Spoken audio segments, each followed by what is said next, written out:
I know that many of us last evening were at a farewell reception for JT, James Medore, and so Yancey, I don't know if you're going to be doing from a Long Island perspective question, but we will miss JT and we wish him the best in his new position. Today's press conference is our majority sending a clear signal about our priorities in the 2011 legislative session. They're cutting spending, protecting taxpayers, and help create private sector new jobs. I think you've heard that message from us for the last year and a half to 2 years, and we believe that we have a partner this year in Governor Cuomo, who has been messaging in a very similar way as we've been messaging, and it's our hope that Speaker Silver will join with the same message. We're facing a huge deficit this year, anywhere from $9 billion to $11 billion, and the deficit is being driven by spending. We are going to pass legislation today, and I'll have the various sponsors speak, a constitutional spending cap that ensures that New York State only spends what they can afford. We had passed that legislation in 2008, and in fact, we would not have a deficit right now if that had been the law. We're committed, absolutely committed, to balancing this year's budget without raising taxes, and Governor Cuomo has indicated no new taxes, no new taxes, no new taxes, including allowing the expiration of the PIT surcharge, and certainly we agree with him on that. But we will give first passage to a constitutional amendment requiring a 2/3 vote within the legislature to raise taxes. And then, of course, what people throughout the state are looking for right now is private sector job creation.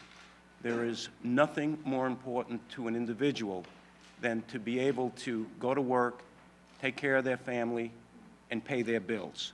And that is going to be our objectives during this legislative session: cutting spending, no new taxes, and private sector job creation. And really, the centerpiece of our plan is to help businesses grow and create jobs in this state. This is a program that the Senate Republicans developed a year ago, and we unfolded it again this year with the belief that we were right then with an approach to creating and retaining jobs, and we feel even more strongly that we're right now, because I believe that we will have a partner, as Senator Skelos mentioned, with the governor that wants to take a similar approach to jobs, taxes, cutting spending, et cetera. This is called the Job Creation and Retention Act of 2011, and it's comprised of 3 components. First of all, a job creation tax credit, a small business tax freedom plan, and a red tape moratorium plan. The major component of this, in my view, is the Jobs Tax Credit Program. This will allow a tax credit, payroll tax credit, for any company that hires a new hire. And it's revenue neutral to the state. There's no cost to the state for doing this, because if the jobs don't exist now, there is no revenue, there's no tax, there's no money, there's no cost involved with a job that does not exist. So by giving a tax credit on payroll for any business that hires somebody new, it's an incentive for those businesses that right now are starting to get pent-up demand for new employees but really can't afford it yet. It's an incentive to hire them, and obviously it's a good thing for people that are looking for jobs. There's a second component to this. If you're on unemployment and you're hired by a company, that company will also get a $3,000 additional tax credit if they're hiring you from the unemployment rolls. This could easily mean over $5,000 in employment tax credits to a company that's hiring new people. If you couple this with the federal plan, which has expired but is due to be renewed, a plan that I suspect might have been fashioned after our plan that we unfolded last year. If you couple this with the federal plan, over the course of 3 years, a company hiring new employees could easily see tax credit accumulations of about $12,000 per person. So that's a significant incentive for companies to hire new people. The second part is the small business tax freedom plan, and we're going to establish through this plan a tax and fee moratorium. In other words, for those overburdened and overtaxed businesses in New York State, there will be a moratorium. What we're saying here, very loud and very clear, is what our leader said early in the year. No new taxes, no new fees, no taxes, no fees, a moratorium for a 5-year period. PIT rollback. As you know, the previous majority had added on personal income tax that's due to expire in the end of 2011, increasing the PIT. We're saying roll it back right now and eliminate it. That will help small businesses especially who pay their taxes through personal income tax.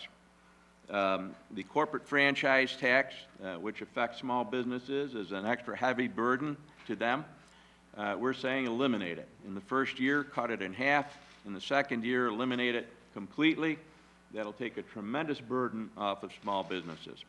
And then finally, red tape. We've all heard this before. You can go way back to an organization called GOR, the Governor's Office on Regulation Reform, et cetera, et cetera. Never really happened. Small businesses have still struggled, and as many times as we have tried to streamline and make it easier for small businesses to do business in this state, we're dead serious this time about a red tape moratorium. So a moratorium on red tape, a moratorium on new taxes, tax credits for new employees, all of these things, a major incentive for small business to grow and retain jobs in New York State. Now I'd like to turn it over to Senator Randenhofer. Mike? Thank you, Senator Blasey. Now in New York State, families for years have had to cut back on their spending. Demonstrates to the public that we are serious about reducing the burden to the taxpayers. This bill requires a 2/3 majority of PIT before it's set to expire. At least as far as the tax credit on new jobs, as I mentioned earlier, if the jobs don't exist, there's no withholding on a job that doesn't exist. So we simply say we have a new job, and where there would normally be withholding for an employee, we're saying there's no withholding here. That's a job tax credit. So it's totally neutral. There's no cost. With unemployment also, I believe that with the unemployment costs, within only 5 months, that would be recaptured by no longer having to pay unemployment insurance. But you're also calling for a rollback of the PIT. That's not revenue neutral. How do you make up for that revenue?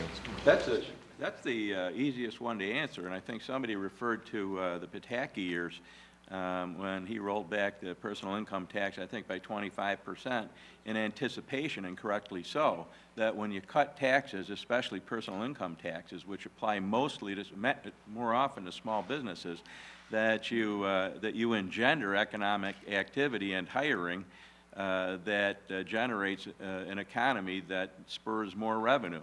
And so there's, to use Governor Cuomo's phrase, this pays for itself, and then some. But you'd be foregoing some of that revenue if you hired new people because you wouldn't be getting the tax revenue, you'd be offering tax credits.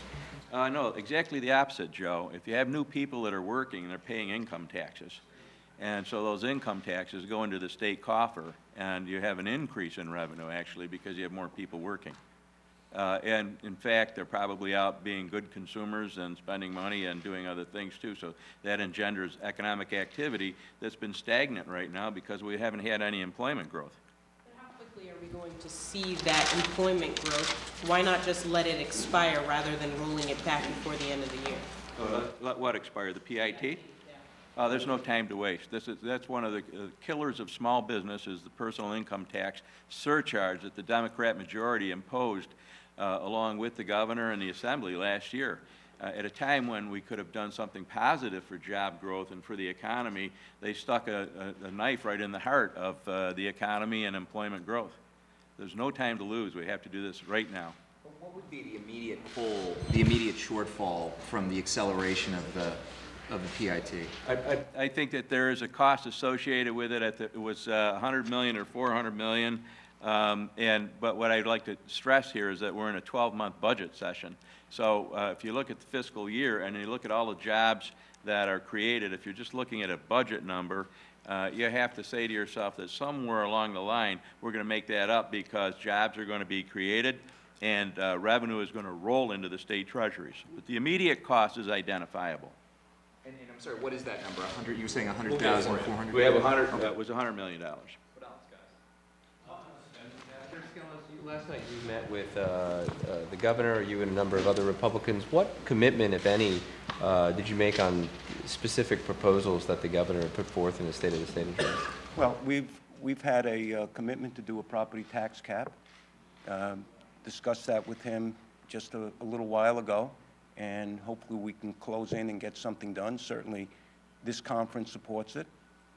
We both reemphasized, and it was a general discussion of the conference, that we're not going to raise taxes, and that the PIT should disappear, and that spending has to be brought under control. He really emphasized how deep the problem is. Certainly, we understand that, and that some very difficult choices have to be made.